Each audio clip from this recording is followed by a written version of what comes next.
habitants de la terre. Élevez votre esprit.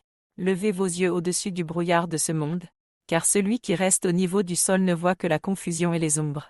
Lorsque l'on vit trop près du tumulte, tout semble compliqué, contradictoire, obscur. Mais lorsque l'on monte d'un pas, puis d'un autre, tout devient simple. Les lignes se redressent. Les chemins s'ouvrent. L'ordre apparaît.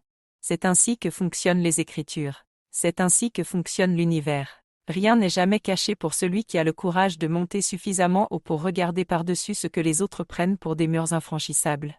Le voile n'était pas là pour empêcher de comprendre, mais pour éprouver l'humilité. Aujourd'hui, ce voile est déchiré. Ce qui était scellé dans l'ombre est maintenant en pleine lumière. Ce qui semblait lointain est désormais à portée de main. Ceux qui osent venir ici, dans cette hauteur de l'esprit, touchent du doigt ce que tant on cherchait sans savoir où regarder.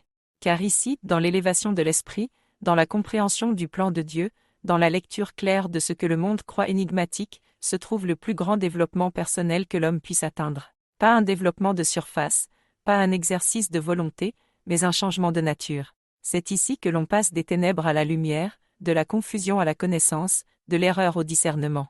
Les Écritures disent « Monte sur la montagne, et tu verras ». La montagne, ce n'est pas un lieu physique, c'est un état. Et celui qui monte découvre que les choses cachées ne l'étaient pas vraiment, elles attendaient juste un esprit capable de les voir. Aujourd'hui, tout est en lumière. Aujourd'hui, celui qui veut comprendre peut comprendre. Aujourd'hui, celui qui veut voir peut voir. Mais il doit faire un pas, lever son esprit, sortir du brouillard des habitudes, des croyances, des peurs.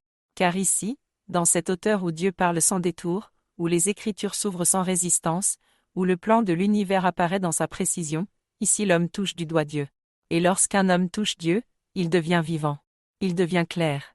Il devient lumineux.